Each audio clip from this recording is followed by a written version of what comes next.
They have a minigun. They have every single part of an arsenal you can want. But right now, they are being challenged. You can see trying to get the wall back right away because they know they're on edge of zone. Good rocket away. And Mansour catches that one with his teeth. There was another damage tick over as well. But Power able to catch himself before. And now you get more loot to work with. Those are excess builds. So what can you do? You're already in zone.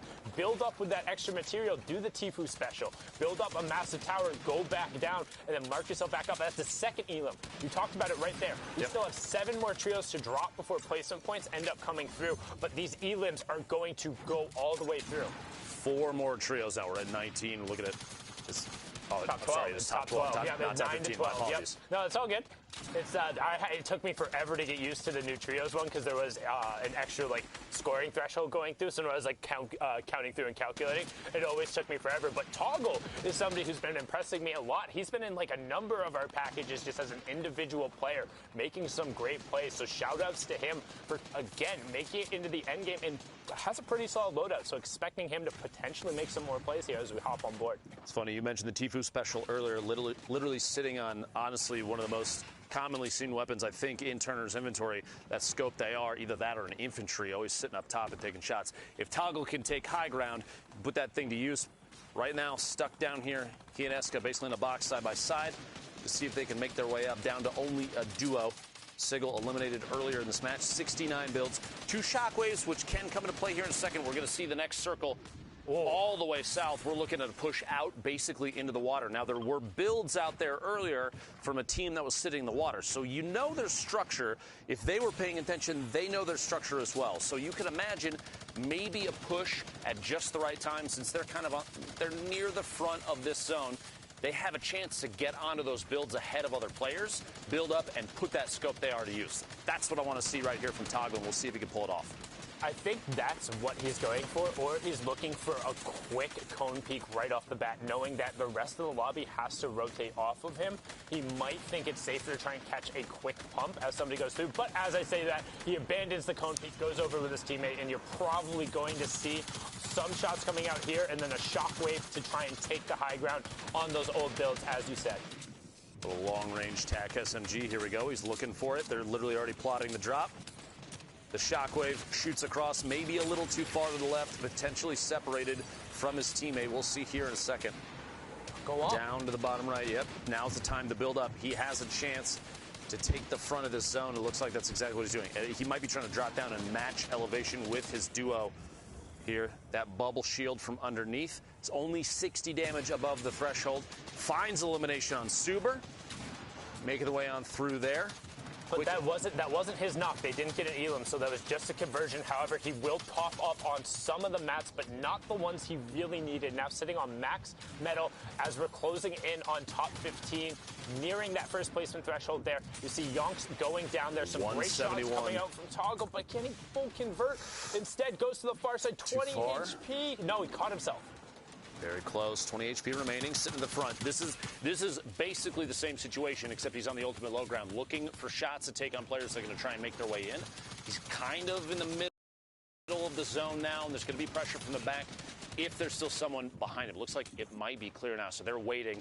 They might be going for that last shockwave to push their way in. Yep, Toggle indeed did. You see him at the bottom of the screen now. Landed basically right next to Rampage, Siddig, and Siddig. That trio all still alive. Meanwhile, the top, I am not even remotely surprised. Yonks is eliminated, but Fahad and NM7 sitting on the ultimate high ground. The minigun coming out. And if Fahad still has rockets remaining, this weapon combo might be the way to a victory. They have so many shields still, so many campfires, 6 RPG shots. There's no way. They're splitting mats still, too, to make sure they have the ability to tarp out. This is some great teamwork, and this is what we talked about before. Kind of, this is where the game starts to break down a little bit in terms of the Middle East. You don't have the rest of the tiers. You can't just stack up. You're forced to rotate. But this duo up on the high ground, this is all the amount of control that you need. Look at the shots going down, converting into elims. When we hopped on board with them earlier, they had 0. Now they're pushing up into 6 and 7 as they just have free high ground. Nobody is even looking at them. In the middle of that, NM7 did pick up 2 eliminations. It's 4 right there. 2-1, a total of 7 for this trio thus far, putting him at 87 points in the final game of the Middle East Heat 1. And we're into top 4, so that's the third to last placement threshold. It's all about top 2 in the VR from here, and there's no way the power trio is going to give it up, as Siddig ends up getting dropped there as well. Just love the name Power Trio. Shots still raining down. 5 RPGs remaining in NM7's inventory. The trap, 2 full shields, a slurp, the pump, and a gold AR. 3 trios remaining, down to 2. The last set of placement points before the victory royale. An RPG to lead, trying to find a shotgun shot through the hole, and the last second flick on toggle guarantees that victory royale. That's 9 elims and the VR. 24 points coming through there. That's back to back to back that we've seen. I think they won 4 games in total there through the whole stretch. So, whew, wow, power trio. Sometimes you're just better. Speaking of better, we have the man with some of the best looks in the house, Zeke, standing by in the studio. What do you got, Zeke? I'm so caught off guard. I thought that was going to go a completely different way. I don't know what to say, so we're going to go over to Shy now. Take it away. We got a package right here breaking down a lot of what just happened in that game, both on top, on high ground, as well as low ground in a few of the shambles positions. A very cool theme, actually. We're going to break it down, see exactly how things are going. Let's check it out. Right now, we're going to take the lesson that everyone kind of knows, but break it down a little bit more as well. When you're by the zone, by yourself, split off from the rest of the map, there's still a chance to actually pick up points and do well. Right now, we see an insane amount of survivability, a insane amount of points actually coming out, even if they're not placement. A nice kind of full send, actually, to go for points, not worry about placement, stay in the storm. The big lesson for playing inside the storm is sticking with your teammates as much as possible. W Horse does that very, very well. He then does split off, does go down. Unfortunately, that does happen, but he still got a lot of points he wouldn't have got beforehand. Now, another perspective as well, on zone line, not actually in it, staying ahead of it with power weapons. You can't look back. That means the minigun's going to be used for quick, fast elims early, and then still full sending, no building. Don't worry about the loot. Just keep trying to shoot as much as possible. We'll see a Reese's trio, the last surviving member of it, staying on low ground next to zone line once again. Shambles position. Can't finish out other trios, but chooses for that risky play of gaining positioning first and then going for uninsightful and kind of, random position knocks on people ahead of them. They kind of expect him to go back for loot, but he stays ahead of the circle, uses nice ingenuitous type of peeks from the water down low, and then still tries to commit, does not even care for the loot, still keeps going for those elims, knowing the win condition of this entire game is getting those points. We're going to now flip over to the power trio, the powerhouse of the entire Middle Eastern region so far, Power NM7. He's going to be leading the pack with the RPG, gets that quick elim off the top. Amazing game from them. Amazing side games as well from people at the back. It was amazing to see. Man, this trio is very quickly making their way into my heart for being a favorite. We'll take a look. Now remember, these are the results from this morning coming out of heat number 1. So FHD, and I think I was corrected, it's Fahad, I believe. We will double check, but Fahad/FHD, Yonks, and NM7 are leading the pack by a pretty significant margin. Don't forget, everyone here has qualified going on through. But, I mean, we look, where is the trio that, let's see, okay. Do we have figured out what this is? Is it Siddig? I'm pretty sure it's Siddig, yeah. I like it, okay. Claps, Fiesel, they're still somewhere to be found. We'll catch up with them in their heats. Middle East. I mean, this is relatively a new region in the format, and it's really cool to just kind of what their style of Fortnite is heading into these kind of qualifiers. Well, the biggest thing I've seen is the utilization of different types of metagames and tactics. You have the Power Boys who play and use everything for the actual end game, which is really nice, right? You see shockwaves coming down all the way at the end. You see a lot of their utility used at the end. But then you have Rampage doing exactly what his name says. Rampaging forward mid-game, shockwaves, stinks, explosions, everything in his inventory. He's sometimes down to just a tactical shotgun. I don't know if he's dropping his ARs, but it's all used mid-game. That's where they get the majority of their points. So it's really cool to see different things go on the leaderboards in different placements, top to bottom. That's right. I mean, don't forget, guys, there is 7 regions playing here in Grand Finals. I know we all want to watch MMB, of course we do, but don't forget there's other regions that also have been working incredibly hard to make it here and want to be crowned season champions. But Fortnite fam, with that, we're going to hop back into games. This is heat number 2, game number 4, and we're back with Dr. Lupo and Sundown. Thank you so much, gentlemen. As you can see there was the leaderboard real quick, but we're going to hop right on into the next matches. Now, Klopp's, Fiesel, and them were in that heat. They did qualify going through. They were just on that other page inside the top 16, so don't forget, in some of the smaller regions, Asia, Oceania, and Middle East, it is the top 16 to advance because there's only the 2 heats, whereas in the larger regions, there are 4 heats. So they will be playing in the grand final, and since there is no money on the line today there, that's what it's all about. So the performance is, you know, you're there, you're playing in it. For anybody that did not follow the heat and layout format of the entire event, go to Google and ask. They will help you, I promise. Meanwhile, we are in Game 4 of Heat 2. The Middle East region still, you see in the top right corner of your screen, just a quick little reminder there, the very beginning of this game. We mentioned Tilted Town earlier. This is one of my favorite personal drop locations right now. Really? Oh, absolutely, because even with the lack of building, you'd think there's nothing you can farm here, you can't break anything. You can still make it out here with quite an arsenal, a ton of materials, and heals for days, because the limited loot pool really does focus a lot of the energy into just a handful of different things you see here. Picking up grenades. You've got shockwave. Basically you're going to land on a pump every single time. And AR is almost guaranteed as well. There's a handful of other, little pieces to mix it up. A sniper maybe in the hands of one of your players, that kind of thing. So for me personally, I love seeing a Tilted Town drop because these players are going to come out with a guaranteed loot pool that a lot of competitive players are going to favor no matter what. Plus, infantry rifles are huge late game. You're going to see a lot of people getting picks from the top of towers while others are on rotation. I have to say, it's one of my favorites. So I don't disagree. I'm a fan of kind of landing near it and then trying to poach through it and seeing like whether or not it's been looted or to catch somebody. You're that guy on the hill that shoots at me. Well, if I'm rotating around and through occasionally, but like in terms of dropping there, the one thing that sticks out to me, I'm a big fan and I play a ton of solos. Like solos is definitely my main game plan. Like I hate when I get in a situation where I felt like there wasn't anything I could do. And like if I'm rotating through, like there are certain angles in Tilted Town where there is a solid like 2 to 3 seconds where if somebody has a bead on you, you will get 200 to 0, Yep. period. Yep. And for that to happen to me, like any time that is more than 0 in an arena match or in like a competitive match or in anything is unexcusable for me. Like I love avoiding those situations and not putting myself in a spot. But with that being said, we can see tons of people opting to go here and taking fights. Right now, Ranger getting the drop, picks up Clafty, and then immediately into double pump swap. Those were great shots. And only one of his teammates has been full elim, so he might be able to get over there and save Nightmare as well. But he's trying to track the other player. Does take just the edge of it. And disco. See the attempted push there. See if they can pick up the last second hit. 120 from above. Might not be able to connect, and it can't. Ranger picking up the trio of eliminations. Able to get the revive on Nightmare, and hopefully pick up on Obito here in a second and go grab the card and get that revive and tilt it down. Nicely done. Yeah, and now that they're fully uncontested, they knew there was another team there, Tilted Town becomes much more appealing, right? Now you know the only way you're going to get picked is somebody coming through the outsides, and a lot of people will not actually venture in. People will look down and see, is anyone there? If yes, shoot. If no, let's go anywhere else. Immediately after that last elimination, the Discord call that they're in right now, they all just went nuts.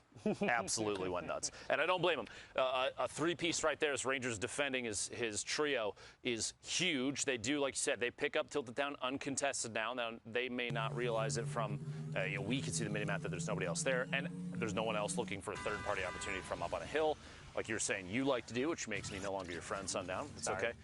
Just kidding. But this is a really good spot for them now. They can move back into town, pick up as much of the loot that is here as possible. You see they're splitting minis and any other shields. It's going to be material share, that kind of thing.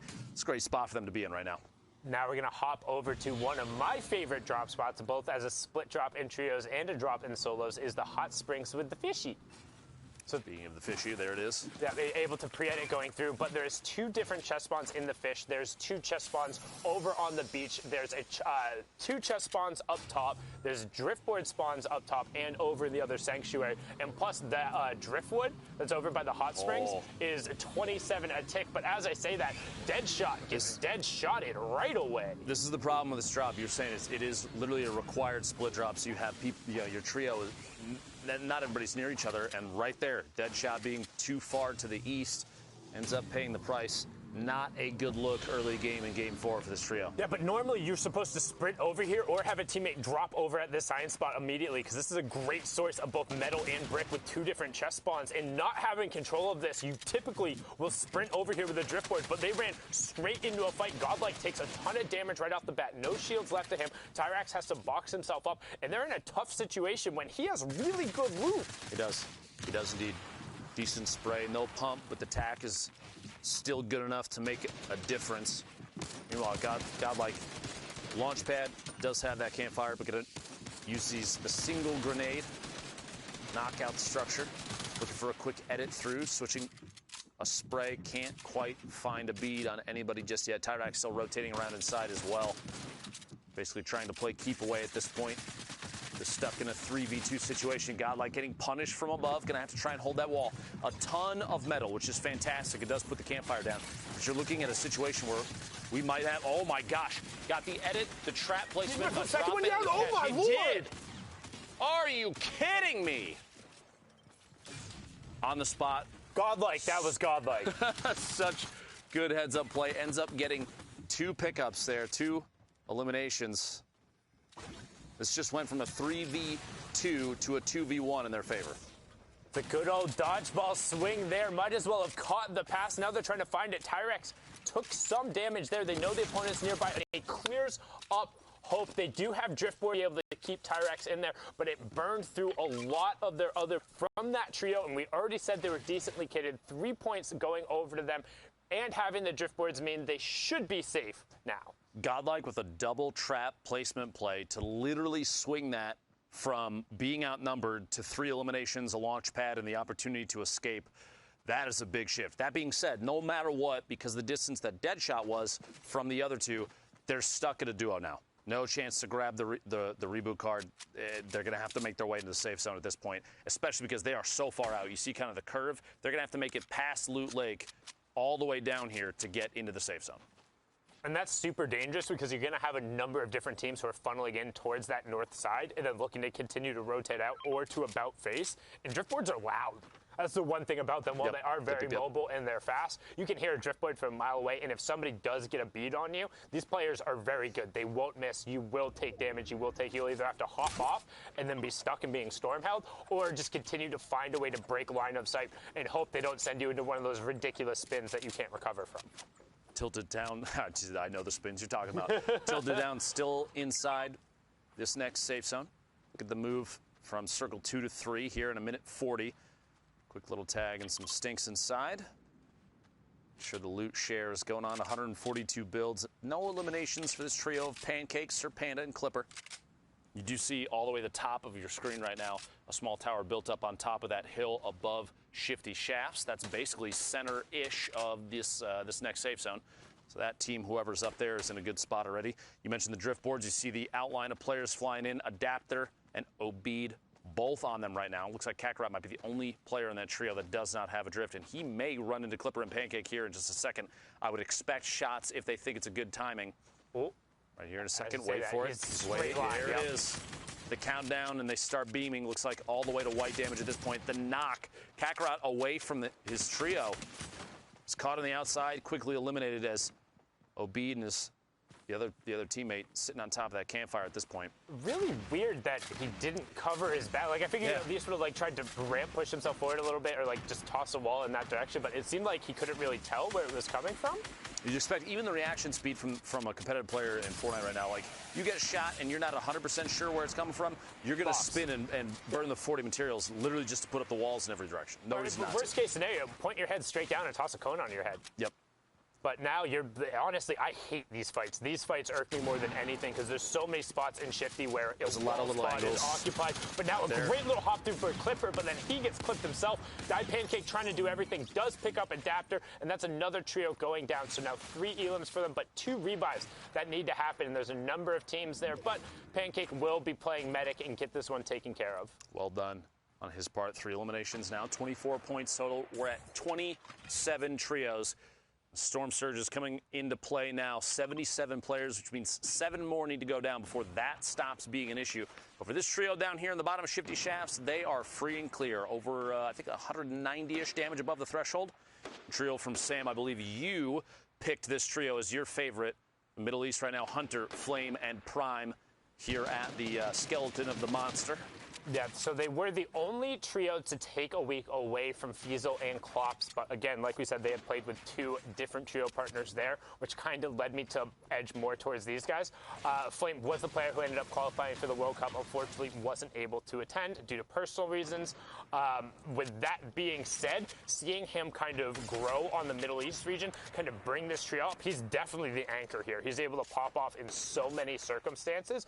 But the fact that they are very consistent in their discipline, and I think they perform slightly better in kind of these tight heat scenarios, and I'm just excited the fact you see them sitting on 42 points. They are towards the higher end for what we've seen in these matches, so assuming we'll see them in the grand finals tomorrow. Good chance they make their way on through. We are still in game 4, so even after this one completes, 2 more games remain for this Middle East Heat 2 group. We shall see. At this point, yeah, here we go. Little box hold. Going to pop that edit and sit and just look around, see if there's anybody on rotation. Comms between this trio while they're sitting here on the northeast side of the next circle. You have 1, 2, 3, 4, 5, 6, and maybe 7-ish trios in roughly the same area here. I would say especially the 2 trios to the north right now, looking down from above, they are definitely in contention to take shots as rotations start to occur. But here we go. Hunter and Flame. Hunter dropping a couple of those grenades out. The shield bubble goes down to stop any further aggression for even just a moment. Very good call there. You don't want to lose too much structure, especially to those GL shots. You get a little bit of splash damage going.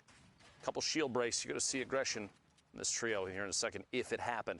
So honestly, I'll trade. He had 7 grenades before, so he threw 1 more back in the chamber there. Now he has 3 max. Not sure if there's other explodes across the team, but they pulled zone again. And you burned a bubble shield for not a ton, right? The grenade launcher would be great in a circumstance to force another team out, but that's effectively what they were trying to do there. And instead of trading it for mats and maybe a couple tags, you get other team's bubble shield out. So not too bad, but a push coming in on the other side. As that Zapper does get armed, but grenades get thrown out the other way to try and equalize the fight. Press is coming through. Hunter, however, on the backside, edits back out.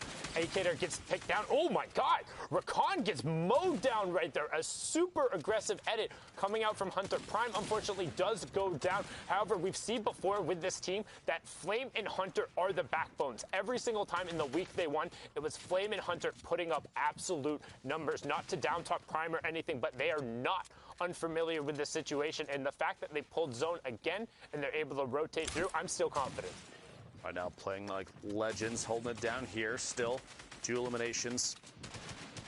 Prime is out of it at this point. Going to go for that quick edit, reset the trap on the wall. Looking to see if he can find it. Can indeed. Lezix is eliminated. Seal off the top of this box that they're sitting in and rotate around. They are, looks like, safe now in here. Chance to pick up the car to potentially make a push. If there is even still, I don't think there is a reboot van in the safe zone. Maybe Shifty, depending on if once we see the full map, we'll have to take a look. Shifty might be the only one, but at this point, that's too far of a rotation. There's no need to worry about that. Nightmare, Ranger, Obito down at the bottom here in the river. Kind of a precarious spot to be in. They basically reclaimed little hut that's down here along the river, but you're so exposed down at the bottom of this canyon. Anybody that's up top that wants to take shots, if you're forced to rotate, is going to have the advantage against you. 24 trails remaining, 67 players. We have 45 seconds until we move towards Circle 4. Yeah, and the next Storm Surge threshold after the 70 will end up being the 50. So when that one pops up, don't be surprised to see it.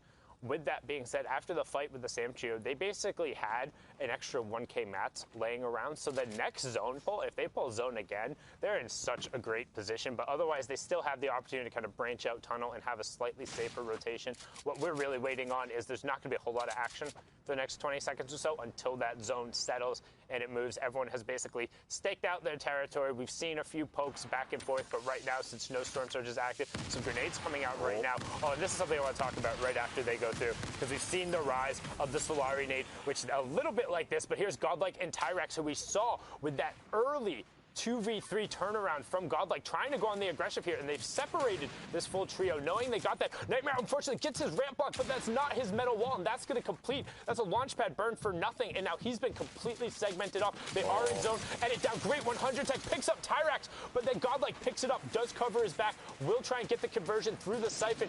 Can Godlike clutch it up again? He wants to get back over to his teammate. Nightmare does get the conversion, and he's safe, but now what can you do as the other trio starts pouring in shots? Shield tags coming out from Ranger Obito over there as well. But as the zone settles, if he can branch out even a little bit, he should be able to disengage. Some nades come flying in, but now it seems like they've mostly given up the fire as he's disengaged down into the water. As I say that, this might be some of the most aggression we've seen between two trios that, honestly, with the position that they were in previously, it even surprises me that they pushed for this, because coming from the west side of the river, have to win this fight.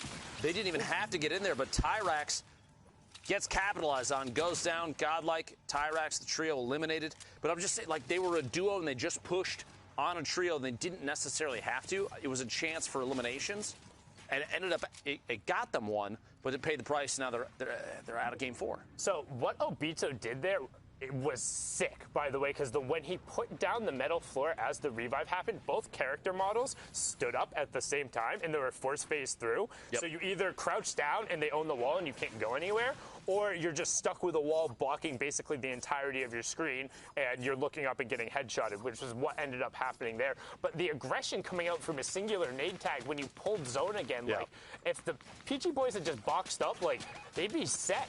And they'd be good, but the aggro coming out, trying to play the aggressors, did get the pick onto Nightmare, but Ranger and Obito saying, nope, not today. They'll get that one. Now going all the way back. So the Solari nades, right? When you line it up, it's 300 damage of explosives coming through at once. Have you noticed that every single time somebody's on the receiving end of the clip, they're sitting in a wood structure in around zone 4 or 5? Yep. Yo, stop building your 4, 5, and 6 zone structures with wood. People are going to learn and then complaining about getting Sundown. Solari naded. People are going to learn eventually. So build with metal, because then the first barrage comes through and it gets eaten. And if you can't throw another wall up after that, then you probably deserve to get hit by those nades. It's just tough because you're trying to sit on the metal until later in the game. Nope. But hear me out. I understand. You're trying to sit on the metal until later in the game. A lot of players at certain points will say, I don't want to have to worry about that as we go into the end of it. You know, they're going to start looking at eliminations as their source of material. Basically, a replenishment. But you're right. Using the metal between 4 and 5 is probably one of the more important things if you think a nade barrage is going to happen, because if you don't prepare for it, that's going to happen. You're going to get eliminated. Like, your two options are either have a hard scout looking for pre-edited cones, because that's how you line it up, or just sit in metal. And I know, but even then, like, you could sit on top of a full, like, a singular metal cone in a 1x1 at the top. As long as you're in that, you're good from the first barrage, and then you can edit down and recone yourself. I'm just throwing it out there. 400 HP on fully built metal. You're not wrong. We'll say that. You're not wrong.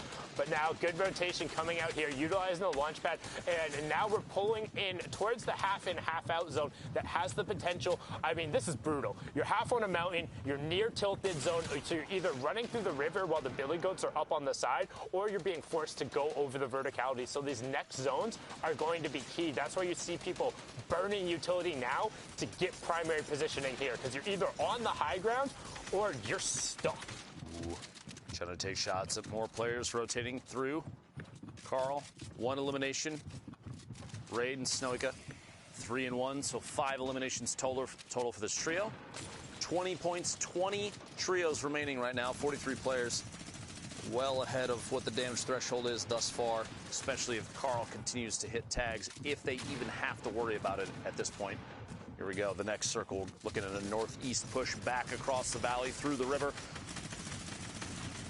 Just massive amounts of pressure. The minigun combined with a legendary AR spraying walls down. They're trying to seek out any damage tags they can because they do get a knock, especially in a place like this. Everyone's basically pressed against the wall. You're looking at a chance where someone else is going to try and take shots at that too. Plus, Carl has 12 RPGs. Here we go. Wait for that edit. See if you can sneak one in and get a ton of damage. You have 12. You need to start firing these off. Honestly, can't take them with you. Oh, there you go.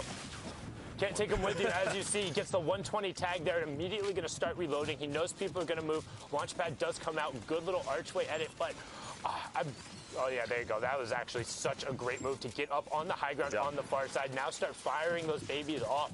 Punish these players who are trying to rotate through right now and take advantage of your superior positioning.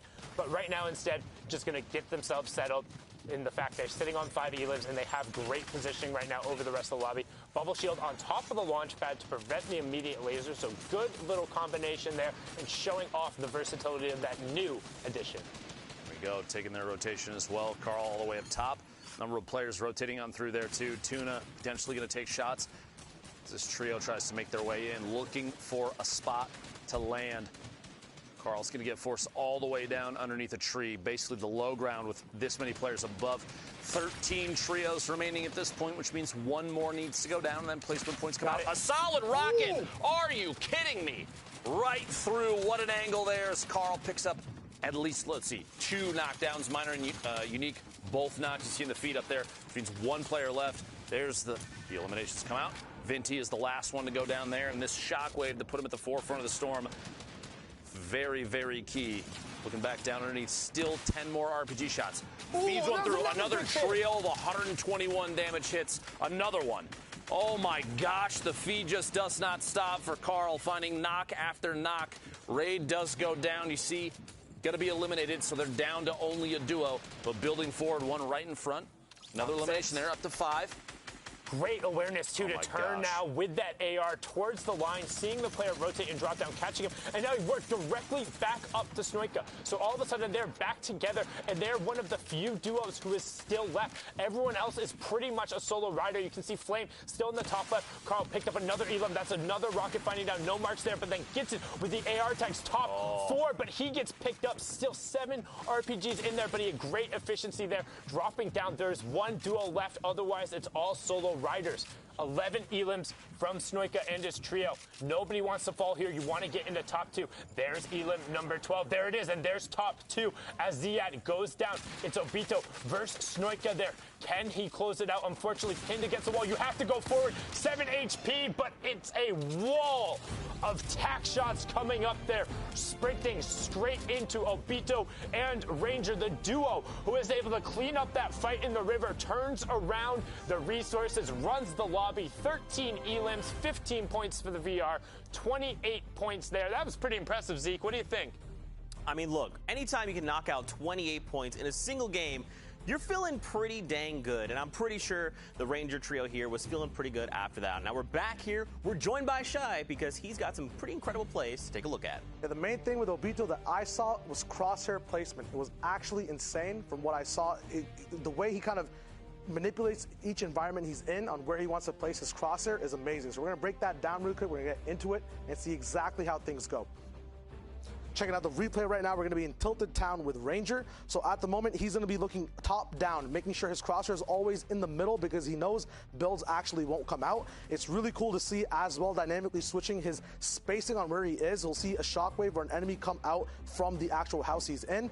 Instead of fighting him, he gets boogie bombed. He's going to go up, make sure that whenever he's going to be pumping through, it's going to be a guaranteed headshot from the top down. More pellets will actually hit in this engagement. So very good, very fast cleanup. You'll notice every pump shot he takes is a direct over 100 damage because of where he places his crosshair. Right now we're checking out his another person in the region as well. He's going to be going up and around Thunder. Carl actually moving in and out of his box on different layers. You'll see that he actually sees a lot of the zone, so when he actually jumps up with the shockwave, he can see exactly where he's going. Then we tune in back with Obito, just standard up end game, but once again that crosshair placement from both these trios, knowing exactly what layer they're on and where to look. There's no confusion whatsoever whatsoever on exactly what is going on. So off mid-ground, you want to look up a little bit, but most of the time, your crosshair tilted down, looking exactly where the enemies are. Another plus 100 pump coming through. Once again, no confusion. RPG, look for more elim points down below. Easy shots taken, a little bit of an overpeak, but the clutch factor is always there. Once again, positioning perfectly, taking your time.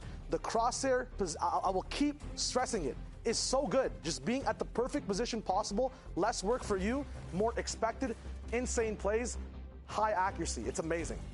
Man, Obito, Ranger, and Nightmare. Now, Nightmare unfortunately was taken out, but still, an awesome game from them. 28 points. Obito really manipulating the chakra of his enemies there. If you get it, you do. If you're not, that's okay as well.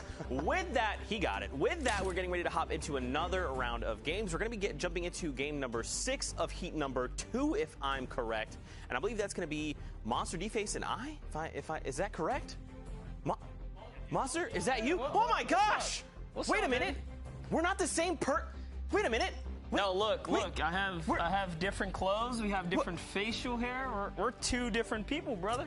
We're two different people. Oh my gosh, I thought it was just me and me there for a moment. My bad. Apparently you and I are actually two completely different individuals with different voices. Now you know. Fortnite fam, we're getting ready to jump into the next set of games. What do you think so far, man? So remember, these games happened this morning, but what do you think about the Middle East? They literally have me breathless. It's been a lot of fun. No, honestly, watching the games unfold. Again, we talk about a lot. Watching a new region come up, and have an opportunity at the spotlight. It's been a blast. Well, let's not wait any longer. We're jumping into game. Here we go. This is game number 6, I believe, of heat number 2, if I'm correct. We're jumping into all of the action right now. But yeah, man, Middle East is absolutely insane. Their precision, their accuracy, their aggression, like, they are out of this world. And it's kind of crazy to think, like, they've been on this forever, you know, and now we actually get to see it. They get to show us what we've been missing out on. And that's what's kind of cool about Fortnite as a whole. It's a global competition, right? So being able to add another region and then being like, oh, hey, what's up, Fortnite fam? We are also part of this, fam. We're here to play. Let's show you why. I mean, it's just impressive. That's right, and we've seen a couple stars come up. Even our predictions aren't necessarily as accurate as we thought they would be. It could just be because, obviously, we're taking a look at this is just the first heat. Regions, right, and even right there, Sam Hunter. I know that was like sundown. Fallout, right? So like today, when the stakes rise, right, and then things are a little more intense, these heats are coming out. We're seeing new faces come out. And that's what matters. The players that can perform under pressure. It kind of reminds me like way back when, and you know, shout out to Fulmer. I know he pulled through in the trios division for this recent one, but Fulmer did a fantastic job in the opening session of the Winter Royale, but then he couldn't pull through in the finals, and we've seen that kind of happen. So sometimes when the pressure's on, people have a harder time. So, you know, we'll start to feel it out, see what happens when the high stakes are up, almost the same way like can Mitra, Mongrel, Benji pull it through again, which we know they probably will, but it's when the stakes rise. Who comes out on top? Those are the real champions. I think Sundown pretty much puts it best. It's, some days are just not going to be your days. And some days, a Fortnite for you will go unbelievable. You'll find your golded out kit, right? You'll get those eliminations. You'll get those perfect rotations or those launch pads, those splashes, whatever utility item you need. And sometimes it just isn't going to go your way. So being able to kind of pivot in that moment and say like, okay, look, we landed here. We took a bad fight. What do we do right now, right? That is going to separate good players from the very best of the best, right? And I think I kind of touched on it a little bit earlier. I still don't think we've seen the highest range of Middle East. I still think they have a very high ceiling, and they're just going to continue to show us what that is as the season, as this Grand Finals continues. And talking about ceilings and shots and all that kind of good stuff, Obito actually caught a nice little headshot with the hunting rifle on one of those unsuspecting players who was firing down and did not expect that shot to come right back. Lots of offense played right there, but Steady's trying to get to that reboot card. He actually is going to pop the shockwave. And I don't know if this is the right play, putting himself at a disadvantage here. Oh, because it was only a knock, right? He didn't actually get to finish the deal, so he's going to be able to pull this revive off right here. He's going to be able to pick that player up. Obito and Ranger are now stuck in a 3v2. Remember, no one can build here in Tilted Town. It's all about the angles. Nice little camera usage right there, getting over the shoulder. That's going to be a one drop, two. Can he get the third right here? Connecting with so many shots. Zeke, this is going to be really close. Here it is. Oh! Hits the big pump. Ranger showing that he is not here to play any games, but Fortnite games. I like that. Fortnite games. That was good. I like that. Man, that was crazy. But for Ranger to just immediately down 2 people, right, and then kind of force the enemy into that 1v1 with the chug splashes in his hand, if you're the enemy and you're popping something like a mini, you still have that like delayed timer, right? A minimum 2 seconds. There was some splashes there. That enemy was like, you know what? I've got the splashes, but I think I hit him pretty hard. Let's just go full send and see what happens. Now, Ranger was like, oh, are you? Please, come on over. I've got the pump ready to go, and I will down you. And that's why we saw them pick up the win last time. Again, it's just that aggression, that precision. These guys are executing on another level. And that's one of the perks of battling in Tilted Town. You can really see those clutch ups happen because of the camera movement. It all comes down to angling yourself, hiding your body, and then making those shots. Here we have a little bit of a brute gameplay. We haven't seen much of the brute today in any of the regions. We just really haven't seen much. It's been kind of, I guess, flying under the radar per se. Yeah, we've, I believe, if I remember correctly, we've seen it like 2 or 3 times. And right now, the way it's used is either to like just go full send on people inside of retail row, because then you can kind of farm the pylons there, farm all those cube monsters very quickly and efficiently, or you kind of sit in a build and then you edit a roof piece off, fire out the rockets, and then re-edit here. Sykes is going to find one of the 2 eliminations, and they're trying to track down another one if possible. It looks like Cubo has one of the enemies there. Yo, they're going to drop down. Not today, Red Boy. Not today. That was just too easy for them right there. Stomping the yard, bringing down the build fight. Oboe was holding it down, but it was not enough here as they walk away with a couple of elims, and they're completely capped out at this point now. Now they just have all the time in the world to heal up. They have the material source just from getting those knocks. That's going to be able to kind of replenish their pool, and it's only zone 1. And there's already 70 players left in the lobby, so this lobby, unlike the others, has actually chopped down pretty quickly. It's because they're getting into their groove at this point. This is game 6 of Heat 2. Yeah, so this is pretty much, remember, the Heats are in games of 6, right? So when this happened this morning, this is it. This is a player's last opportunity. So if they're down on points, they're looking to qualify. Remember, for this region, it is top 12 that move on. So they're trying to rack up as many points as they possibly can. So they just like have to say, look, cards on the table, we just have to go in. If something goes extremely well, we can potentially strike up in top 12 and move on. Or if it all goes wrong, you know, we may be outside of the range, but we need to make something big happen, and it needs to happen right now. That takes me back to the World Cup qualifier days when Nate Hill and Funk came up out of nowhere with only a game or 2 left. From a 30-point, I believe, and they climbed their way all the way up to like 60 or 70, pulling them all the way through to the final. So anything can happen here in these Fortnite games, really, when you put your mind to it. Sometimes the stars just align for you, really, and big plays happen. So big build battle out in the distance here, Zeke. This is your worst nightmare. Brute coming in. You don't want to be up top. You really don't even want to be here at this point, because the rain of fire is going to start coming in now, and that is, for starters, a 50 shield pop right there, and it's Hunter, Prime, Minor, and Unique all going toe-to-toe here. And Hunter's already down. Prime's out. That's it. Well, Sundown, how right were you on those predictions, my friend? Actually, he's very correct. He's still correct. Really good at his job. But, yeah, the Sam remaining duo there was picked up in the crossfire, and now they're looking to try and track down the last few players. That laser designator coming out telling you, hey, rockets are inbound toward you. You might want to make a move as quickly as possible. The thing about the Brute is, don't forget, it is like, if you just beam it down, you can either laser out one of the drivers, which is the top, or the one in the legs. But look, I mean, just them focusing down, they've already destroyed 500 HP from the Brute. So if you literally just turn it down and laser it, it's going to just blow up, right? And that's the thing is, I think people haven't quite like adjusted to the fact like, oh, you can actually just beam this thing down, right? Because your first intent is like, I just got to get away from it. It's like, no, literally just look at it and beam it down. I'm telling you, like even with a minigun, you'll just shred it. You'll see that like on NA East or a lot of the other competitive regions, especially the European and North American region, they see a mech on the field, they turn, they alter. The server almost unanimously decides, hey, we're gonna fire at that. Get that out of here. Yep, and that's kind of the kind of focus fire you need. In situations like this, when, like you said, that team was running, they paid the price. Lost the player immediately. The team on the mountain was firing down. Had they all just focus fired, that thing would have been gone. Right. These players would have been exposed, and it would have been a 2v3. Right? Because look, their third is so far away. He's over here still working on the builds and stuff, looking for loot. And we did eventually see the Brute go down, right? Because it was that team up high that did eliminate the Brute. But like you said, man, if it had just gone a little bit faster, those guys had just said, we just need a laser thing right now, would have worked. Now look at this, though. This trio, the little trio, they're trying to get their way up right now. Exxon is trying to go little four fly, high. little daddy, little Exxon. There you go. You gotta love it. Oh, just a bad player gets knocked right there.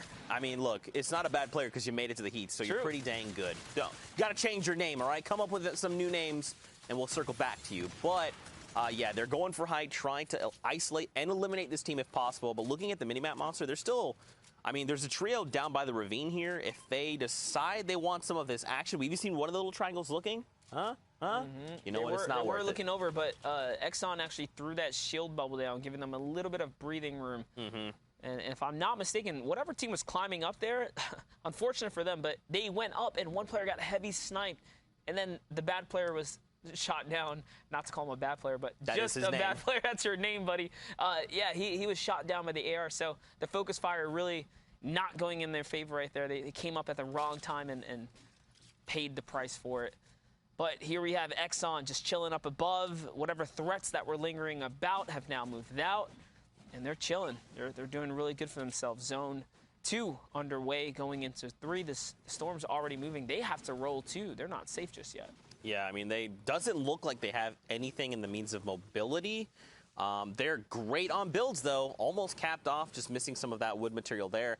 But we can't even see where the new safe zone is. If you look at the bottom right minimap, once you can start to kind of see the edge of that circle, you're like, okay, I don't actually have to go that much farther. But right now, we still can't even see it. So this circle must be, it's got to be far. It's got to be just past. There it is. You saw a little snippet.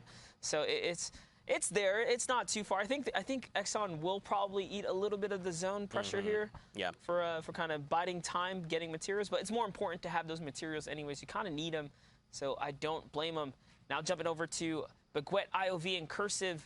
They're actually in the best spot possible right now. You saw the team we were just keeping up with, the little homies down on the river over there. The little homies. The little homies. There it is. Do you remember? Do you ever remember those little homies? That was like a real reference. Wait, you talking about like the actual, like the toy, the little homie? Yeah, they were the little, you put a quarter in, you kind of roll for them. Yes, I do. But people, I had so many of those. But see, people that are much younger than us have no idea what we're talking about. We're so old, Zeke. We're so old. And we look alike.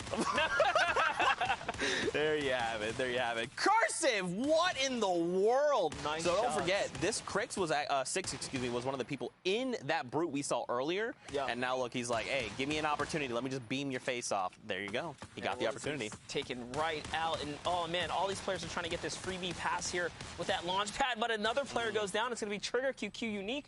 He's going to get taken out. Cursive putting monstrous pressure up with the scoped AR, which a weapon we just do not see shine enough. And it's gotten so many changes, so many great changes. They increased the damage on it. It no longer has damage drop off. It's 100% accurate. It's actually a fairly useful rifle, especially for long range like that. You can chip away at players. You see the marking coming out perfectly as well, just letting his teammates know, hey, I hurt that guy. This guy's shot right here. He's doing a really good job controlling the field here. And the thing is, at least I believe, and maybe I'm wrong, but I think the reason we don't see a lot of the scoped AR is because the infantry rifle kind of does the same thing, but the infantry rifle is more useful at close quarters, right? Because when you scope in with the AR, you're not going to do that at point blank, and the crosshair is way too big to try and take that engagement. But if you point blank someone with the infantry rifle, which everyone can do, because like this is the very best of the best, right? That's where all these flick shots come out. They're going to hit you for 80+ damage right to your face, right? So I think that's probably why he has that scoped AR. If he probably could find an infantry rifle, he might opt to swap it out. And maybe this player loves the scoped AR because I think it's a great weapon. but that's probably why we don't see that weapon as much as we probably should. Yeah, you're right. The infantry rifle, and it just hits harder, right? You know, why hit for 26 when if you're going to peek like that, he'll hit you for 41? Yeah. You're right. You're absolutely right. Like, yeah, you don't get the zoomed in scope, but I mean, if I just put this crosshair over that pixel and I get that damage number, which they do. They do. They don't miss. That's why they are here. That's why they've made it to these heats, and they're looking to make it into grand finals. I mean, this is the very best of the best, man. We're chiseling it down right here, but nice heavy snipe attempt right there. He's not going to quite connect. Now here comes a rotation. You can get this. You can get he's this. waiting. Focus. The strafe. You stand still. You eat the bullet. It's Cursive who goes down. Little X on here.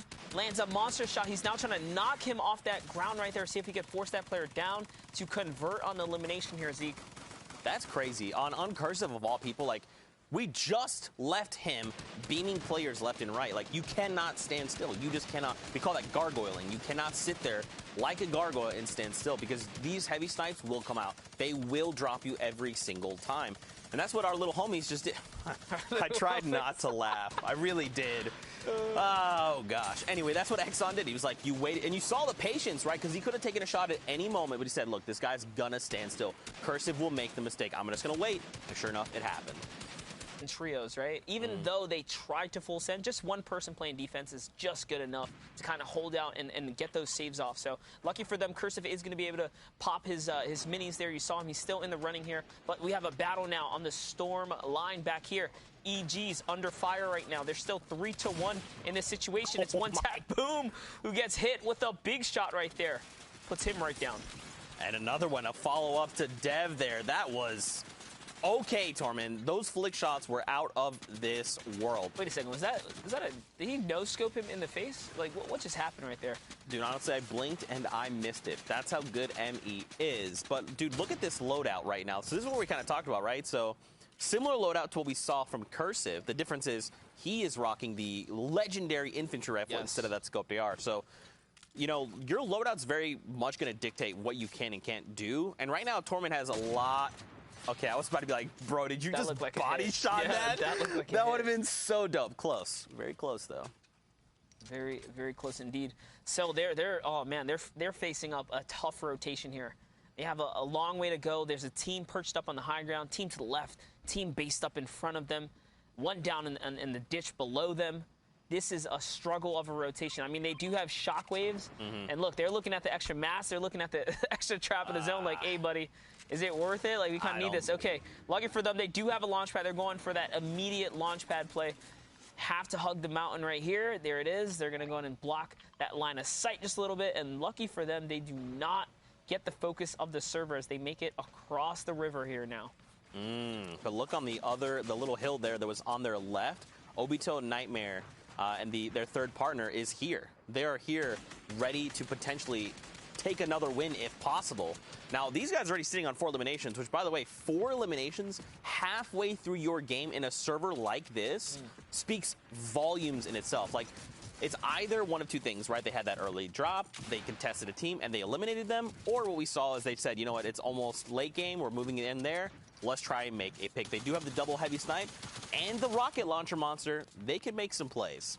That's right. With the heavy sniper, with their RPG, it actually looks like they're poised up for one right now. There goes the heavy snipe to open up a box right there. They find a brute. In comes the shots. They just want to expose that brute, get as much damage in it as possible. And that's a 121. That's going to connect with 2, exactly 2 different players right there. That's huge. That team is going to be in a world of hurting. In comes the RPG. Heavy snipe play right there. Cracks it right open. LX KBR goes down. In comes another rocket, and they just wipe that entire team up. But see, that's the difference, right? Earlier on in the match, we saw the brute kind of terrorizing a few different trios. But this is exactly what you want to do. I quickly identified that's a brute.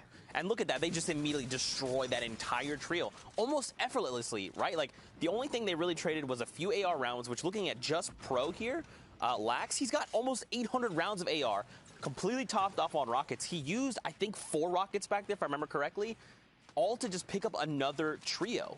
Like, that's huge, and that's just going to continue to propel him. It's also going to remove that brute from play. So, because if that had gone into late game, that would have definitely devastated the battlefield. You also got to appreciate the team that was above him was like, hey, the guys below us have RPGs and heavy snipers, by the way. Let's get out of here. They launch padded right. Yeah, they launch padded right out of there. Like, dude, I want nothing to do with this. So off they went, and now they get a free launch pad. We like to call these the community launch pad. Sharing is caring in the situation here, where they get that freebie rotation. Anyone nearby gets to kind of skate on out of there as well. And here's a look at your server. As you see, there's still a couple of faces to look out for here. Ranger, Nightmare, and Obito we saw pop off just a bit ago. Ranger really making some big plays here. Looks like he's contesting for the high ground. He's going, trying to use that distraction of the team that was battling there, and it's going to work out. They're gonna get this high ground. The shockwave is going to come up. Is it going to be enough? Doesn't look like it. Things are going to pause up a bit here. His Ranger is still, they're very high, though. His boys are battling here, Zeke. Yeah, I mean, he doesn't really have the loadout. Like, unless he has, like, I was going to say the only thing he can do is shockwave here, but, I mean, or just catch Mood completely off guard. That is a 100 to the back of his head, and they're going to drop him and find potential more loot. There is an edit peek going on, and there you go. See ya later. I'm so sorry. I'll just see myself out here. See, I did it twice. Later. Take it out right there by the MES boys. That was actually. We got our jib really operator intense over here, Nicole. She's dying. She's dying. I got one person to laugh. We did it, boys. All right. Was it worth it, Zeke? Yes, it was. It's always worth it. Ranger and Obito here. Now, the question is, did Nightmare go down, or is he just lower somewhere else? Okay, so Nightmare's actually down. Ranger has 4 eliminations, and Obito is the 1. So that means it's just going to be them for the rest of the game, because there's no way you're getting a revive off at this point in the game. Look how high up they are as well. They're so high up right here. Really They only scary. have 1 shockwave. This is too scary. But, I mean, they got the elims while on the high ground, so you know they just replenished a ton of material. The question is it enough? Oh, no, God, the rocket! It's not enough. No, the rocket, you gotta launch. Yep, Okay. there it is. They saw it coming. He shockwaves right off. He still manages to land on high ground, and more shockwaves are now coming out. But him and his duo that remains from this trio here are left alone to battle this server out. And Ranger had a shockwave that he used to get much further down, so they're very far apart right now. But Ranger's doing okay, just took a big hit, and his shield got chunked down. They have to try and regroup if possible, but I mean, everyone else gets here his deliciousness, and he's going to try and get some of that potential loot. More shockwaves are coming through, so now he can try to make more plays. The question is, where is Ranger? Like, Obito's making a play for high ground again. He's like, look, I don't know what you're doing. I've got to try and get back up to high ground.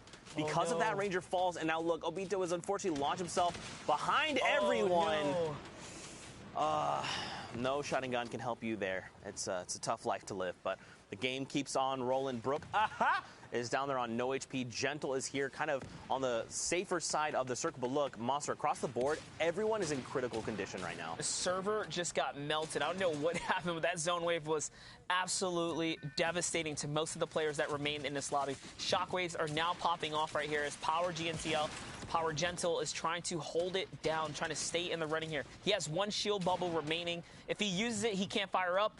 If he doesn't use it, he kind of goes down without it. It could be the difference in keeping him in the game here. He's going to run for the mats. There's going to be huge mats. He actually didn't have any up until that point. There's a minigun. There's an RPG right next to him. He's going to focus the RPG player instead of using that to his advantage here. So now he's left in a 1v1 situation. He did get 1 material off of that. That's all he has. Can he connect? Zeke here. He has 1 more shot to make, and he does connect. Not Weevil falls in the final moments. Gentle somehow pulling it all together, making the right decision to hit in his shots. That is absolutely insane. With no materials, constantly having to scavenge.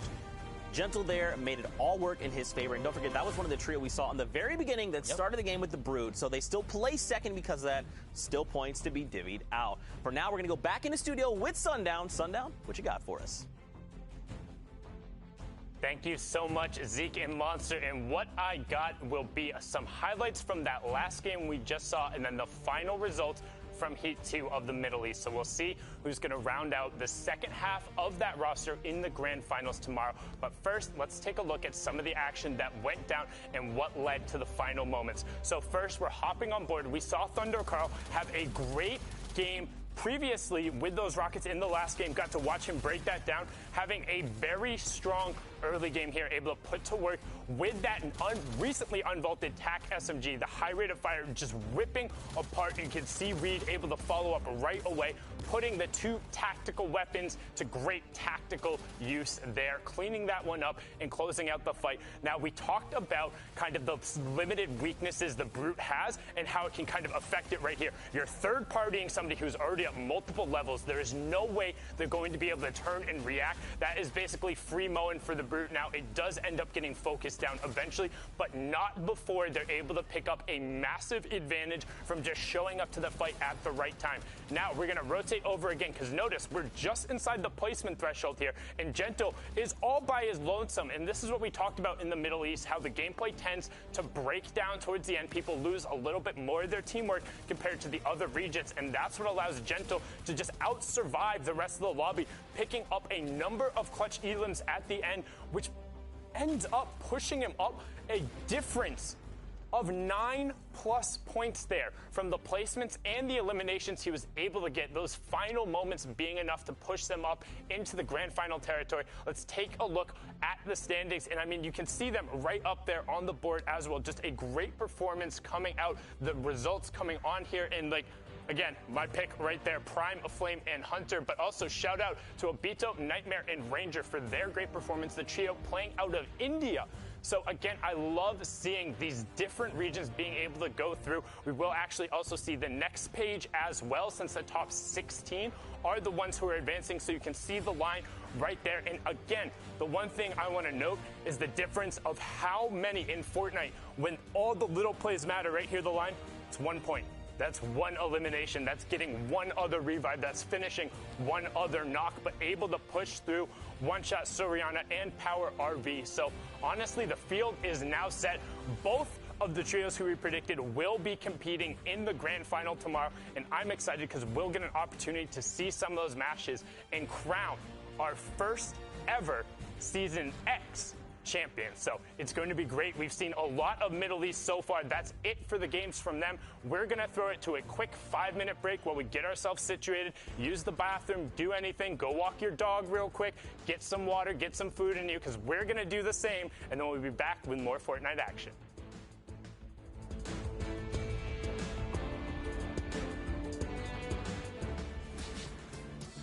Hello family of Fortnite, BallTW here, and throughout the Fortnite Champion Series, we're going to be trying to get more acquainted with the world of competitive Fortnite. Today, we're going to be discussing the 3 different stages of a competitive Fortnite game: the early game, the mid game, and the late game, and what different players have as their goals during these stages in order to achieve the ultimate goal, the Victory Royale. Let's start with the early game. Also called the looting phase, this is where all players are attempting to secure their chosen landing spot and maximize their loot potential. In competitive Fortnite, every game matters, so players try to strike a balance between high loot opportunity and safety so as to not waste a game by being eliminated early. Do you drop at a high loot POI like Retail Row or Paradise Palms?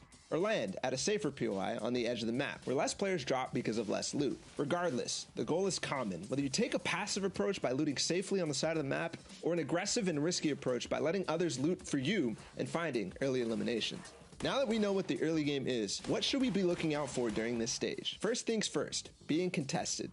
The first realization players make when landing is whether you're being contested or not, to prepare for the upcoming possible fight. Trios want to try to force your opponent into the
play, right? Because you know they have to make it inside your bubble if they hope to do damage. Ooh, The revive did double come out. explode action right there. That's a lot of pressure right here, Zeke. More explodes are just going to kind of fracture builds all the way around. Right now, Novice is just trying to get shots out. Now, they will find Wendell here in the crossfire. So now it is a 2v1 right now. And just looking at the HP bars on the left, look at that. Gubu and Wendell are down. One player tried to shockwave out. That is Trimbala.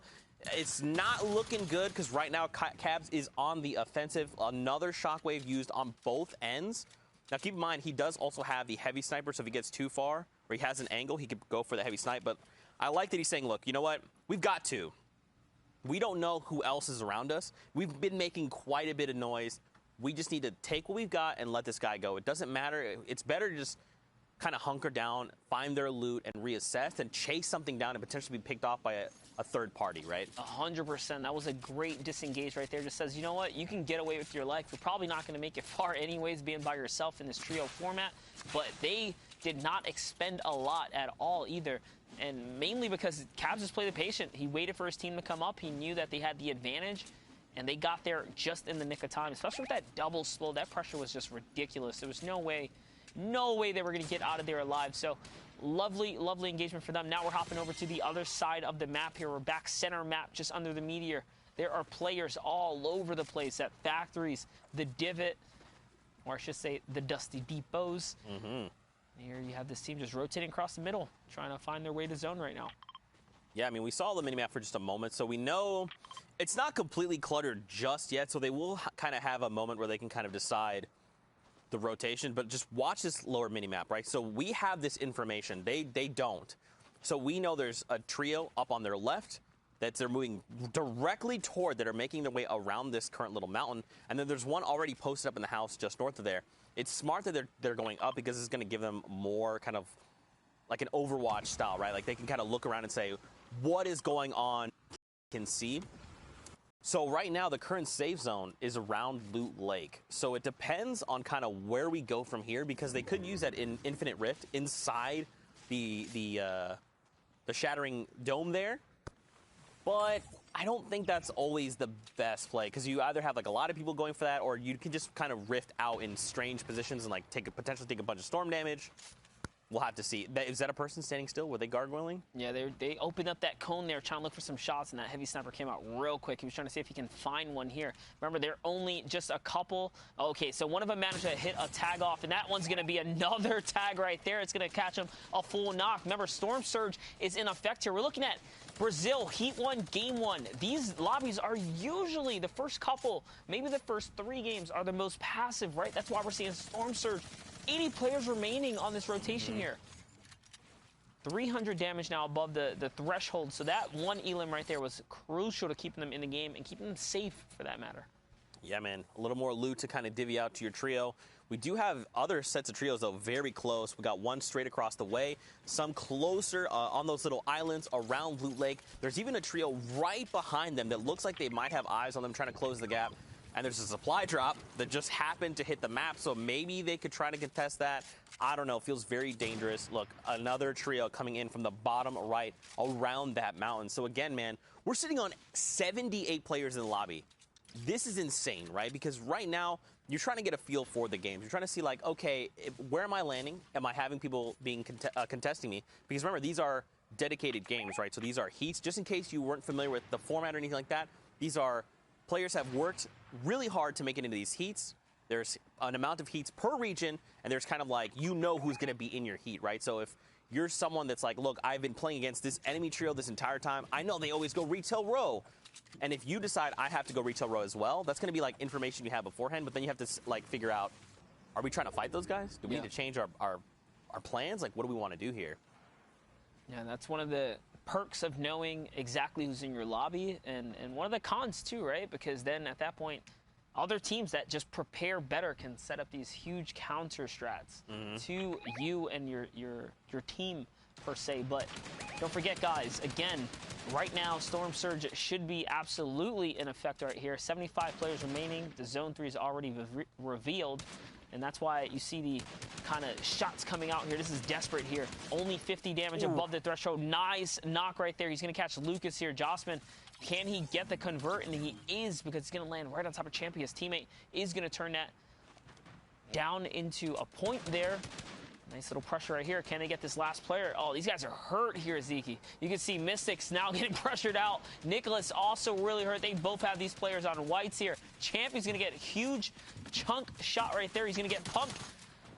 He's going to get traded out, though. That was really close. He's under the ramp.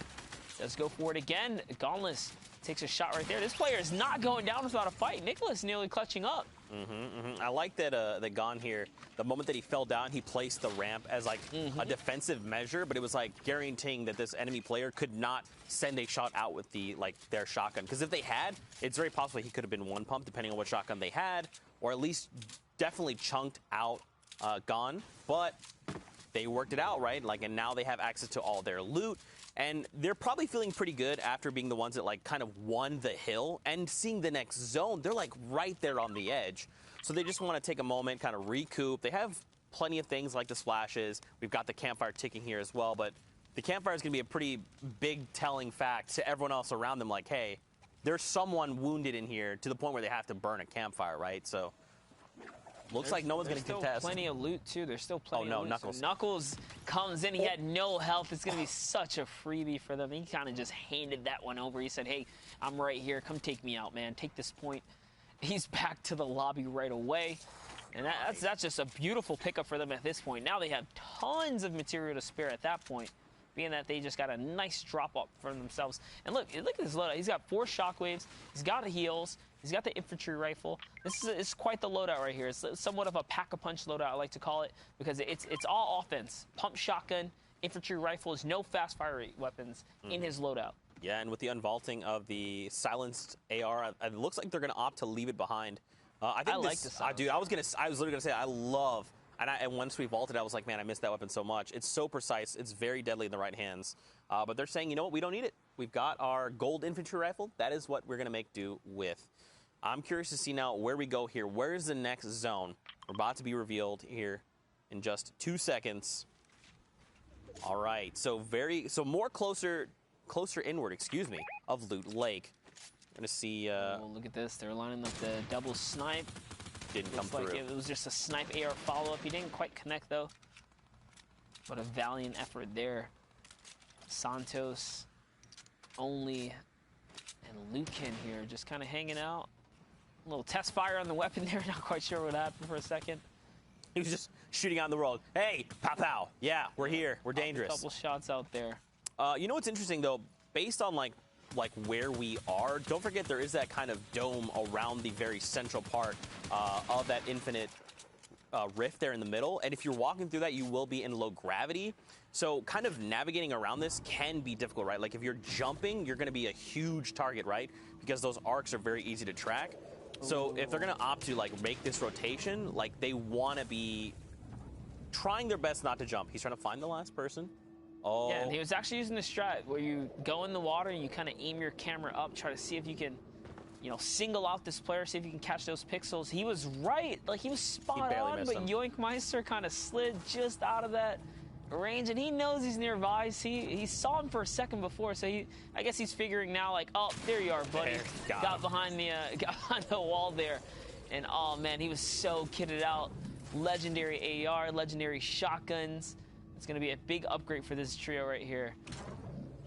And now here we go, man. The circle's moving. Oh, they need to get themselves in. They're going to go with the launch pad up and out. So that's a slow pad because of the, rift effect from the zone there. I love what they're doing here. They're going to mark up this rock. This rock is indestructible, so they can actually kind of poise up perfectly just beside it here. That's going to set them up real nice for another zone. And they're in the middle. There's a good chance they'll get this next half in and half out zone, being that they're dead center right now. Yeah. And in some instances, it's like, why did you burn a launch pad there to kind of get this rotation? But don't forget that it is low gravity, so it's going to give you like a higher arc. So you can actually get a little bit farther. I like that they did it. I hope they have a follow-up launch pad, but they do also have, other utility items in their kits. We'll have to see how things go for them a little bit later on. Don't forget, top 12 is when the first round of placement points get divvied up. So we're just over halfway there. Now the question becomes, where is this next zone, right? Because that's going to pretty much dictate where everyone else has to go and how they're going to try to move. we already see, like, there's a bunch of trios taking fights. They're on the right side of your screen. We see a bunch of people fall. So we're actually going back where we came from. Oh, no. This is tough. This is going to be a little tough for these players, especially on the very edge of the zone. The ones that are kind of already there and established is going to be better for them, but we'll have to see how they make do. Hyped, though, he's going to find himself quite a bit of loot. He needs that shotgun, too. He's only got a blue tack right here. He is going to catch the edit, catch this player off guard, though. And it's Nox has Donuts who gets taken out right there. Was caught slipping for a second there. And this is actually more importantly, besides how far they have to rotate, most of the zone right now is actually in the rift zone, in the low gravity zone. It's going to be such a tough place to fight. I've actually seen some interesting strategies where players use cones to cut across, and you put a cone, you edit real quick, and then you move cone to cone. Yeah. Instead of not necessarily ramp boosting, but like hiding under the cones in a way. It tends to work, but I don't know if that's really possible when you have this many players left. So we'll see how these pros pretty much figure it out and make the best of this situation, because this is going to be a tough one right here. You could even try to go for height, right? And then even if you got shot down, you kind of are falling in low gravity, you can try to reconnect. But just trying to like to stay away from players down below and kind of let them fight it out amongst themselves. Unfortunately, Choi and Sidnoff will be picked up, and height is okay, 2 HP. He needs to find someone running here with low HP as well. 70 effective HP. If a stink grenade goes out, he will be eliminated. Fall damage will take him back to the lobby. He's got to be real careful right now, man. He has, I mean, he needs another 7 trios to go down to hit the first round of placements. And right now, they are on 4 points, which is really good, but that extra placement points could make the difference later on. I mean, he's already getting pressure. A lot of pressure coming from below him. He is the focus point of the server right now. This is not where you want to be. He tries to go back up another layer here. The heavy snipe was unsuccessful, and he is going to get taken out in that moment of hiccup right there. So, unfortunate for him, he's probably doomed from the start after he lost that much health. That team kind of knew he was there.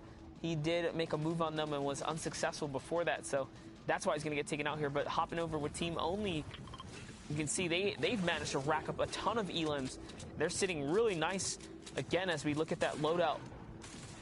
Shockwaves and all sorts of heals here. And it's actually coming back out. So look for them. They're cutting out of the low gravity zone here. This is exactly what you hope would happen. You don't want it to go any deeper than that. You also don't even want to hit the rift at this point either. It could be too much of a risk, too much of a risk. If you go in there, you're going to throw yourself in the air. You have the potential to get chucked out to the zone. You just really don't want to risk it at this point. So everyone's probably going with a ground foot rotation here. Nice little ramp play right there. Throws it in their face. Beezen is going to get shot there. Let's see if he can convert. Nope, the mobility is forced out now. Oh, okay, well, that wasn't the greatest, but it wasn't the worst. But at least it's going to keep Zin alive here right now. Lux here is also not in the best position, neither is Neo, but look up on top. You've got a trio that's holding it down from above, but everyone else that has kind of been trying to rotate kind of later, you can just see their health bars, man. They are just going down right now. Zin, again, he got chunked out because we were on him for a little bit. Unfortunately, more of his HP is going to go down, but his trio's still alive. They're now in close proximity to each other, so they can try and, like, come up with a better plan of attack. And now, based on where we're moving, we are kind of going where we came from, but they're not going to be in the low grav zone. Oh, that was a massive chunk. That was he's just good. Constantly eating little bits and chips of zone here. Is he going to make the quick edit? He's got to find an elim right now. He's got to find himself back in this game here. All he has to do is convert on a couple elims, get that siphon. With all the fighting going on right next to him, yes, exactly. Put that sniper away. Just get those shots. Turn those into health right here. That's what you have to do. Zin is still fighting for his life right here. He's actually out of AR ammo now, so he needs these right here. That's going to be one right there. Can he find another? Can't even jump in because there's a trap there. He's in the worst possible situation. He has the health, he has the elims, but he doesn't have anything else to back it up. No ammunition. Working his way over to Luke. Luke's going to go down. Can he get the exchange here? Is that wall his is the real question. He's just waiting, biding time here. Makes the edit. He could not find it. This is a very intense situation for him. He has to go down to low ground. Huge 180 right there, Zeke. Oh, it's okay. He's got plenty of HP. Can't even shoot through the wall. Look.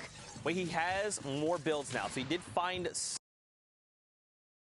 some. It's not much, though, Monster. He does have just 11 slugs left. He's got to try and make These shots count. He's got to find one. A pickaxe elimination! What in the world? Look at the ammo! Monster, he's in a much better position. 600 AR rounds. He only has 10 shotgun shells left, though. That's not a ton to work with. Zen, he's going to try it with the world on his back. He's not reloaded, though. He's like, nothing's reloaded. He really has to reload here. But there's only one person left. It's a 1v1 right now. This guy has shockwaves. He's got a lot going on. Nice low ground peek right there. Zen did not hit it. Does manage to take the high ground, though, because the side jump was unsuccessful, and he still has the high ground. So I think the player below him has no materials, but neither does he. Here it is. It's a 50-50 shot. No AR reloaded. That's what I talked about. But he hits the flick shot on Raquel right there, and Zen wins the exchange in the final moments. Dude, 13 eliminations, 15 points from the Victory Royale. Zen, what a legend, fighting through all adversity to find him and his trio the Victory Royale. You love to see it. Brazil never disappoints. But for now, we're going to send it back into the studio with Dr. Lupo and Sundown. It is, in fact, true. You love to see it. Now that we have these games rolling, Brazil, game 1 down, this heat, and we want to take a look at the leaderboard just to see, after all of that, where everyone stands. You have to remember there's 6 games queued up, Sundown, so this is only the beginning of how things are going to roll out, but the leaderboard, obviously, always relevant, always important, and always poignant, you know? It's one of those things. You got to keep track of everybody, right? At every stage of the game, particularly when it is 6 matches, you have to know where you're standing within the rest. And we'll see right here off of the top, it was that 28 points, the Victory Royale, plus the 13 elims, capping it out there from NYU, Luke, and PH Zen. So very well done from them there. And I mean, they're going to be able, and one thing to note here as well, because in Brazil, we were watching Middle East earlier where the top 16 advance, Brazil is bumped up into that next tier of regions. So the top 8 will be the ones advancing. So as we flip on over to the next page, you can already see there's a huge disparity from the top to bottom. So if you're able to even get on the board, one elim is putting you within that distance, and it's only the first game. And also there were a couple of teams who were missing through this, so it's only going to get that much more difficult. The pace of this is only going to pick up that much more as we continue going forward. And we're going to dive into some of the plays that happened in this game to see kind of what went down and what led to the 13 elimination Victory Royale, because that is a huge jump. 28 points, as we saw before, is enough to really put you in that contention, and we should be good. But I mean, right now, as you can see, like, nobody is out of this. Even the teams who are unable to make it into that first match, they are capable of pushing forward. So Brazil showing that there is still much more to come on the table. And honestly, I'm excited again because we get an opportunity today to focus in on regions who don't necessarily normally get as much limelight, and they're capable of making some ridiculous plays. But also, we're seeing much more variance in the end games. We're seeing it kind of, I don't want to say devolve, but it breaks down where players aren't able to necessarily stick with the buddy. And generally, 2 people is enough to run out the rest of the lobby, as we saw from the power trio in Middle East. But even now, if it's just going down to a solo situation, can you imagine the Discord calls when you're the one to clutch up, when you know, hey, there's 4 people left, and all of a sudden you win a 1v1, you win another 1v1. I mean, I get pumped when I win a regular arena game, like, let alone the fact that these guys are sitting here in the finals and watching a run like that. These are some of the most competitive games we've seen. Even referencing back to the World Cup, you have to realize that there's a big difference between what we've seen now, because it's trios. It's a different situation. It's a different set of players and just a different play style in general. Now, I do have a question before we jump into these replays. Sundown, during the World Cup qualifiers, we saw Brazil really show up with highly aggressive gameplay. A lot of those players were dropping really high elimination games. Do you expect to see the same thing in solos and duos carry over here into trios throughout these 6 games? So in trios, you tend to find different pockets of eliminations. It's not necessarily constantly going through, where in solos and duos, a player is able to really sometimes go and pick out, like King, for example. If he sees someone, he's going to go because he knows in his head he's better than that player. So he'll take that fight every time. Your opportunities to get those picks in trios just because there's less people there.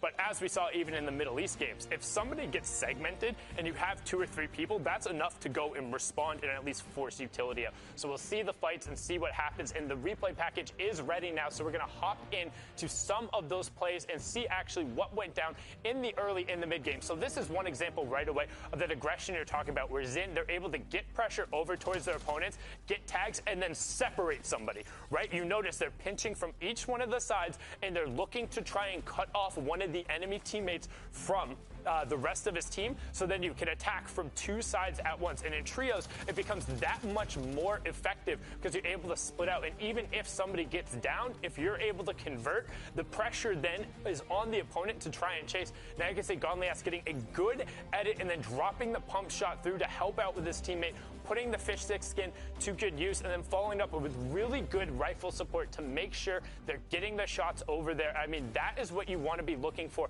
making sure you're backing up your teammate, and that's kind of the team fight situations you talk out. Now, Raquelme getting a good angle with that suppressed SMG. You're seeing a lot less of it now that the TAC has been back, but he's able to then rock it out with the Great TAC, picking up a number of elims there, and then consciously deciding to go up a level, knowing he has limited mats, but elevating just up one more and allowing him to pick up a number of elims and push into a better situation. But unfortunately, a little bit lower on mats, is forced to drop down and enter into the fray, as you can see here.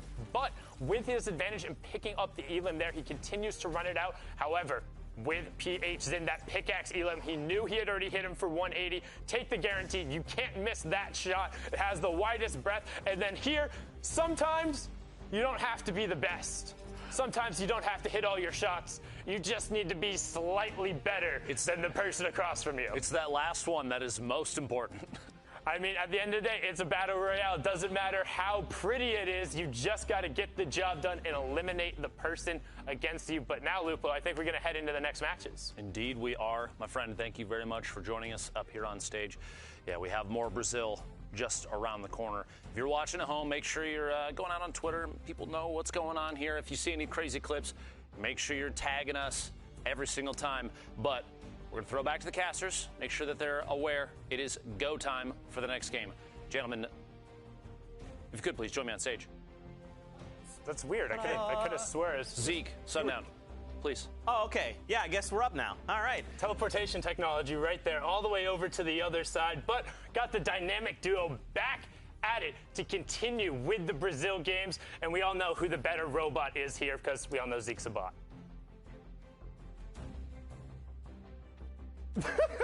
I'm sorry, no, come on back out. He definitely does a better robot than me, and that's all I'm going to say there. But after, what were your thoughts on the first match? I really enjoyed it, man. I love watching Brazil. They are just so incredibly aggressive and very technical. Edits, rotations, rifling skills, they bring it all to the table. I kind of touched on it earlier with Monster, but I still think we haven't seen their maximum skill ceiling. I still think they have so much more they're going to offer and show us over the next few days. And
apologize if I butchered the Asiatic tonality. I don't know. I have no familiarity. It's beautiful, though. Really cool. Very well designed. Big fan of it there. And as always with them, so you can see now trying to check over towards the sides and make sure nobody's over there. They're going to double back over now and get complete control over the block. But there is another player who just looped back through. That might have been somebody going in for the cards. That is just the solo, and he's trying to disengage.